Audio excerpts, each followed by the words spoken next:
Ngayon, tol, di mo ba alam ngayon sa panahon? Taghirap na ngayon, tol. Yung pag-aaral mo, pagbutihan mo, tol. Para makatulong sa mga magulang natin. Oo, tol. Pagbuti mo yung pag-aaral ko. Ayusin mo talaga, tol. Kasi yung si Itay, binibinta niya sa probinsya doon mga kalabaw. Mga hayop doon, pati na mga baboy, manok. Kasi igastos pag-aaral mo. Tapos syuta-syuta ka, di pwede yan, tol. Makatikims ka sa kamaho ko, tol. Di pwede yan pag ganyan.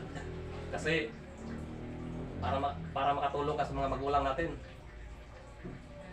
Tandaan mo yan, tol. Oo, pagbuti mo yung pag-aaral ko. Baka ano mo lang sa tainga mo. Hindi, totoo yun.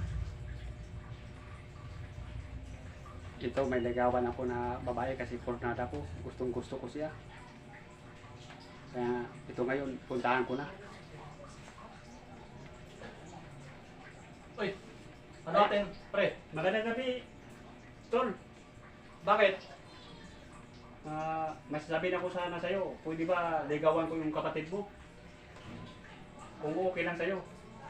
Anong ligawan? Di mo alam, tol? Pre, yung kapatid ko nag-aral pa yan. Para makatabang sa mga magulang namin kasi mahirap namin kung wala kang pinag-aralan. Ay kung gano'n, hindi pwedeng ligawan ko. Pakiabot na lang yung bulaklak ko para sa kanya. Ano pakiabot? Di pwede talaga.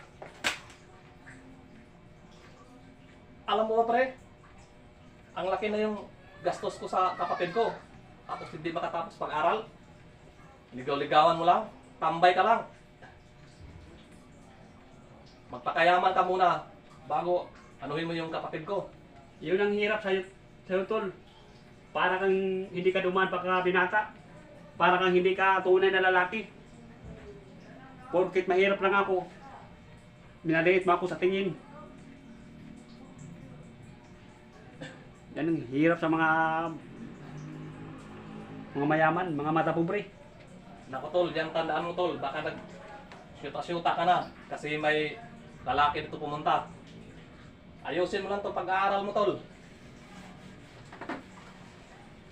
Lalo tayo maghirap pag wala kang pinag-aralan.